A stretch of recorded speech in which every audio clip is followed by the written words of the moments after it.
എന്തൊക്കെയാണ് വിശേഷങ്ങൾ? നിങ്ങളെല്ലാവരും സുഖമായിട്ടിരിക്കുകയായിരിക്കുന്നു. അപ്പോൾ നിങ്ങൾക്ക് എല്ലാവർക്കും എൻ്റെ വീഡിയോസ് ഇഷ്ടപ്പെടുന്നുണ്ടെങ്കിൽ ലൈക്ക് ചെയ്യുക, ഷെയർ ചെയ്യുക, പിന്നെ ഫ്രണ്ട്സിനും ഫാമിലിക്കൊക്കെ ഒന്ന് ഷെയർ ചെയ്ത് കൊടുക്കണേ. പിന്നെ ഇതേവരെ പുതിയ കൂട്ടുകാരൊക്കെ സബ്സ്ക്രൈബ് ചെയ്യാത്തവരോട് സബ്സ്ക്രൈബ് ചെയ്ത് സപ്പോർട്ടും ചെയ്യണേ. അപ്പോൾ ഇന്ന് ഞാൻ വന്നിരിക്കുന്നത് മകർ സംക്രാന്തി സ്പെഷ്യലായിട്ട് എള്ളിൻ്റെ ഗജക്കിൻ്റെ വീഡിയോ, ഗജക് ബർഫിയുടെ വീഡിയോ ആയിട്ടാണ് വന്നിരിക്കുന്നത്. നിങ്ങൾ എള്ളു മുട്ടായോ അല്ലെങ്കിൽ അപ്പലണ്ടി മുട്ടായോ ഒക്കെ ഒത്തിരി കഴിച്ചിട്ടുണ്ടായിരിക്കും. പക്ഷേ ഇതുപോലെ ഒന്ന് ട്രൈ ചെയ്ത് നോക്കുക. നമ്മൾ വായിട്ട് അലിഞ്ഞു പോകുന്ന കൂട്ടായിരിക്കും ഇത്. അപ്പോൾ നമുക്ക് വീഡിയോയിലേക്ക് പോയാലോ. ഏറ്റവും ആദ്യം നമുക്ക് ഒരു പാനിലാണെങ്കിൽ വെളുത്ത എള്ള് ഞാൻ 250 ഗ്രാം എടുത്തിട്ടുണ്ട്. അത് നമുക്ക് ഡ്രൈ റോസ്റ്റ് ചെയ്തെടുക്കാം. ഒന്നും ഒഴിക്കേണ്ട ആവശ്യമില്ല കേട്ടോ. ഡ്രൈ റോസ്റ്റ് ചെയ്തെടുക്കുക. അതിന് പൊട്ടുന്ന തോന്നുവാണെങ്കിൽ മീഡിയം ഫ്ലെയിമിൽ വെച്ചിട്ട് ചെയ്യണേ. ഹൈ ഫ്ലെയിമിൽ വെച്ച് ചെയ്താൽ കരിഞ്ഞു പോയാൽ പിന്നെ ഒരു കയ്പ്പ് ടേസ്റ്റ് വരും. അത് കാരണം കൊണ്ട് പിന്നെ പൊട്ടി കഴിയുമ്പോൾ നമുക്കാണെങ്കിൽ അതൊരു വേറൊരു പാത്രത്തിൽ മാറ്റി കൊടുക്കാം. ആ പാനിൽ തന്നെ നമുക്കാണെങ്കിൽ 250 ഗ്രാം ശർക്കര എടുത്തിട്ടുണ്ട്. അതിനകത്ത് 2-3 ടേബിൾ സ്പൂൺ വെള്ളം ഒഴിച്ച് കൊടുക്കുക. നന്നായിട്ടൊന്ന് മെൽറ്റ് ചെയ്തെടുക്കുക. മെൽറ്റ് ചെയ്ത് നമുക്കാണെങ്കിൽ നന്നായിട്ടൊന്ന് പൊട്ടുന്ന പാകത്തിനായി നമ്മളൊരു കുറച്ച് പാത്രത്തിൽ വെള്ളം ഒഴിച്ചിട്ട് ഒന്ന് ഓരോ ഡ്രോപ്പ് ഇത് ഒഴിച്ച് നോക്കുക. അപ്പോൾ ഇപ്പോൾ നിങ്ങൾക്ക് കണ്ടാൽ മനസ്സിലാവുന്നുണ്ടായിരിക്കും ഇതായിട്ടില്ല. ഇപ്പോൾ ഒട്ടുന്ന പാകത്തിനായി വന്നതേ ഉള്ളൂ. ഇച്ചിരി കുറച്ചുകൂടി സമയമാകുമ്പോൾ നമ്മൾ നോക്കിക്കൊണ്ടിരിക്കണം. അല്ലെങ്കിൽ പിന്നെ ഒത്തിരി അങ്ങനെ മൂത്ത് പോയി കഴിഞ്ഞാൽ ഒരു കയ്പ്പ് ടേസ്റ്റ് വരും ശർക്കരയ്ക്ക്. അത് കാരണം കൊണ്ട് നമ്മൾ ഇടയ്ക്കിടയ്ക്ക് നോക്കിക്കൊണ്ടിരിക്കണം. ഇങ്ങനെ നമ്മൾ പാത്രത്തിൽ ഇട്ട് നോക്കുവാണെങ്കിൽ നിങ്ങൾക്ക് മനസ്സിലാവുന്നത് ഇങ്ങനെ ഇട്ട് ഒച്ച കേൾക്കുന്നുണ്ടെന്ന്. അല്ലെങ്കിൽ ഇത് പൊട്ടിച്ച് നോക്കുക. പൊട്ടുന്നുള്ള പാകമായി കഴിഞ്ഞാൽ അത്രയും മതി. ഗ്യാസിൻ്റെ ഫ്ലെയിം നമുക്കിനി ഓഫ് ചെയ്യാം. 1 ടേബിൾ സ്പൂൺ നമുക്ക് നെയ്യ് ഒഴിച്ച് കൊടുക്കാം. ഒരു 1/4 ടീസ്പൂൺ നമുക്കാണെങ്കിൽ ബേക്കിംഗ് പൗഡറും കൂടി ഇട്ട് കൊടുക്കണം. നന്നായിട്ടൊന്ന് മിക്സ് ആക്കി കൊടുക്കാം. ഈ നമുക്ക് പെട്ടെന്ന് ചെയ്യണേ. അല്ലെങ്കിൽ പിന്നെ നമ്മളാണെങ്കിൽ പതുക്കെ ചെയ്യുവാണെങ്കിൽ പിന്നെ അത് പെട്ടെന്ന് സെറ്റായി പോവുകയും ചെയ്യും.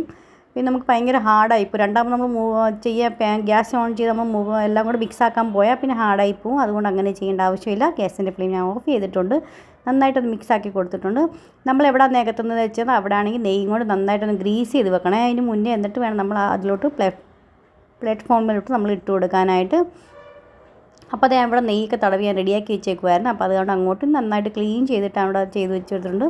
അപ്പോൾ ഇത് പെട്ടെന്ന് നമുക്ക് സെറ്റായി കണ്ടാൽ തന്നെ പറയാൻ പറ്റും, അറിയാൻ പറ്റും നിങ്ങൾക്ക് സെറ്റായി വരുന്നുണ്ട് ഇത്. അപ്പോൾ പെട്ടെന്ന് നമുക്ക് പറ്റുന്ന എത്രയും കനം കുറച്ച് നമുക്ക് പരത്തിയെടുക്കണം കേട്ടോ. ഇതിപ്പോൾ എള്ളുമുട്ടായി ആയിട്ടേ ഉള്ളൂ. ഇത് ഗജക്ക് റെഡി ആയിട്ടുണ്ട്. ഇനി കുറച്ചും കൂടി കാര്യങ്ങൾ ചെയ്യാനുണ്ട്. ആദ്യം ഒന്ന് സെറ്റ് ആവട്ടെ കേട്ടോ. നമുക്ക് കൊണ്ട് പറ്റാവുന്ന അത്രയും കനം കുറച്ച് വേണം ഇത് പരത്തി കൊടുക്കാനായിട്ട്. എന്നിട്ടൊന്ന് തണുക്കാനായിട്ട് മാറ്റി വയ്ക്കാം. തണുത്ത് കഴിയുമ്പോൾ നമുക്കാണെങ്കിൽ പൊട്ടിച്ചെടുക്കാവേ കൈയും കൊണ്ടൊന്ന്. നിങ്ങൾക്ക് എള്ളുമുട്ടായി ആയിട്ട് വേണമെങ്കിൽ ഇതുപോലെ ചെയ്തിട്ടൊന്ന് മുറിച്ച് കൊടുത്താൽ മതി. അപ്പോൾ നമുക്ക് എള്ളുമുട്ടായി ആയിട്ടാണെങ്കിലും ഉപയോഗിക്കാം ഇത് കേട്ടോ. അപ്പോൾ അതേ ഞാൻ എന്നാണെങ്കിൽ തില്ലിൻ്റെ ഗജക് ബർഫിയുടെ വീഡിയോ ആയിട്ടാണ് വന്നിരിക്കുന്നത്. അപ്പോൾ അതുകൊണ്ട് അങ്ങനെ കാണിച്ചത്. എള്ളുമുട്ടായുടെ വീഡിയോ ഞാൻ ആദ്യം അപ്ലോഡ് ചെയ്തിട്ടുണ്ട് കേട്ടോ. നിങ്ങൾ എൻ്റെ ചാനലിൽ നിന്ന് കയറി നോക്കിയാൽ മതി. നിങ്ങൾക്ക് എള്ളുമുട്ടായും കപ്പലണ്ടി മുട്ടായുടെയും വീഡിയോ അതിനകത്ത് കാണാൻ കിട്ടും. അപ്പോൾ അതേ തണുത്ത് കഴിയുമ്പോൾ അതുപോലെ പൊട്ടിച്ചെടുത്തിട്ടുണ്ട്. ഇനി ഒരു മിക്സി ജാറിൽ ഇട്ട് കൊടുക്കാം. ഒത്തിരി ഹൈ ഫ്ലെയിമിൽ വെച്ച് ഒത്തിരി ചെയ്യില്ല കേട്ടോ. അല്ലെങ്കിൽ പിന്നെ എള്ളിൻ്റെ എണ്ണയൊക്കെ ഇറങ്ങി വരും. അത്രയും വേണ്ട. നമുക്ക് പൾസിന് മൂടി വെച്ച് നന്നായിട്ടൊന്ന് എല്ലാം ഒന്ന് കുഴഞ്ഞ് വരുന്ന പാകം അത്ര ആയി കിട്ടിയാൽ മതി. അപ്പോൾ നമുക്കിത് ആയി കഴിഞ്ഞപ്പോൾ ഞാനാണെങ്കിൽ ഇതൊരു ബൗളിൽ ഇട്ട് കൊടുത്തിട്ടുണ്ട്. ഇനി നമുക്കാണെങ്കിൽ ഇതിനകത്ത് ആവശ്യമുള്ള നെയ്യ് ഒഴിച്ചു കൊടുക്കാം. ആദ്യം 2-3 ടേബിൾ സ്പൂൺ നമുക്ക് നെയ്യ് ഒഴിച്ചു കൊടുക്കണം. അത് കഴിഞ്ഞിട്ടാണെങ്കിൽ നമുക്ക് നന്നായിട്ട് മിക്സ് ആക്കി കൊടുക്കുക.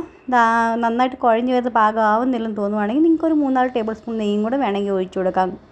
എന്നിട്ട് അതെല്ലാം നന്നായിട്ട് ഒഴിച്ചതിന് ശേഷം നമുക്ക് ഏതിലാണ് നമുക്ക് സെറ്റ് ചെയ്യേണ്ടതെന്ന് വെച്ചാൽ ആ പാത്രം നമുക്ക് നന്നായിട്ടൊന്ന് നെയ്യോ അല്ലെങ്കിൽ എണ്ണയോ തടവിയൊന്ന് വെക്കുക, ഗ്രീസ് ചെയ്ത് വെക്കുക. അതിന് ശേഷം വേണം നമ്മൾ ആ പാത്രത്തോട് ഇട്ട് കൊടുക്കാനായിട്ട്. അപ്പോൾ ഇത്രയും മതി കേട്ടോ. അപ്പോൾ അതേ ഞാനാണെങ്കിൽ ഇതിനകത്ത് ഇട്ട് കൊടുക്കുന്നുണ്ട്. നന്നായിട്ടൊന്ന് നമുക്കൊന്ന് അമക്കി സെറ്റാക്കി എടുക്കാം. എന്തെങ്കിലും ഒരു തവിയും കൊണ്ടോ അല്ലെങ്കിൽ എന്തെങ്കിലും സ്പൂണും കൊണ്ടോ നമുക്ക് അമർത്തി സെറ്റാക്കി കൊടുക്കണം. അതിൻ്റെ മുകളിൽ നമുക്ക് അണ്ടിപ്പരിപ്പോ ബദാമോ പിസ്ത എന്താ വേണ്ടതെന്ന് വെച്ചാൽ കൊണ്ട് ഗാർണിഷ് ചെയ്യുക. പിന്നെ നമുക്കൊരു മിനിമം ഒരു അരമണിക്കൂറത്തേക്കും സെറ്റ് ആവാനായിട്ട്. നിങ്ങൾക്ക് ധൃതി ഉണ്ടെങ്കിൽ ഫ്രിഡ്ജ് വെച്ചിട്ടൊന്ന് 10-15 മിനിറ്റത്തേക്കും ഫ്രിഡ്ജ് വെച്ച് കൊടുത്താൽ മതി കേട്ടോ. പെട്ടെന്ന് തന്നെ സെറ്റായി കിട്ടും. എന്നിട്ട് നമുക്കാണെങ്കിൽ നമുക്ക് എങ്ങനത്തെ ഇഷ്ടമുള്ള പീസെന്ന് വെച്ചാൽ നമുക്ക് അങ്ങനെ പീസാക്കി എടുക്കാവുന്നേ ഉള്ളൂ. അപ്പോൾ അങ്ങനെ നമ്മുടെ തില്ലിൻ്റെ ഗജക്കിൻ്റെ ബർഫി റെഡി ആയിട്ടുണ്ട് സെർവ് ചെയ്യാനായിട്ട്. നിങ്ങൾ തീർച്ചയായിട്ടും ഈ മകർ സംക്രാന്തി ട്രൈ ചെയ്ത് നോക്കുക. നിങ്ങൾക്ക് എല്ലാവർക്കും ഇഷ്ടപ്പെടുവാണെങ്കിൽ എന്നെ കമൻറ്റ് ചെയ്ത് അറിയിക്കണേ. നിങ്ങൾക്ക് എങ്ങനെ ഇഷ്ടപ്പെട്ടോ ഇല്ലയോ എന്ന്. പിന്നെ ഫ്രണ്ട്സിനും ഫാമിലിക്കൊക്കെ ഒന്ന് ഷെയർ ചെയ്ത് കൊടുക്കണേ. പിന്നെ പുതിയ കൂട്ടുകാരൊക്കെ സബ്സ്ക്രൈബ് ചെയ്യാത്തവരുണ്ടെങ്കിൽ സബ്സ്ക്രൈബ് ചെയ്യാൻ സപ്പോർട്ട് ചെയ്യാൻ മറന്നുപോലെ. അപ്പോൾ അതേ കണ്ടാൽ തന്നെ അറിയാൻ പറ്റും. ഞാൻ പൊട്ടിച്ച് കാണിച്ചു തരാം കേട്ടോ. കണ്ടില്ലേ എത്ര സോഫ്റ്റായിട്ട് അരിഞ്ഞു പോകും. അത്രയും നല്ല അടിപൊളി കേട്ടോ. നിങ്ങൾ തീർച്ചയായിട്ടും ട്രൈ ചെയ്ത് നോക്കുക. ഇന്നത്തെ വീഡിയോ നിങ്ങൾക്ക് എല്ലാവർക്കും ഇഷ്ടമായെന്ന് പ്രതീക്ഷിക്കുന്നു. അപ്പോൾ നാളെ നല്ലൊരു അടിപൊളി വീഡിയോ ആയിട്ട് വീണ്ടും കാണാം. അതുവരെത്തേക്കും bye friends. Thanks for watching and take care.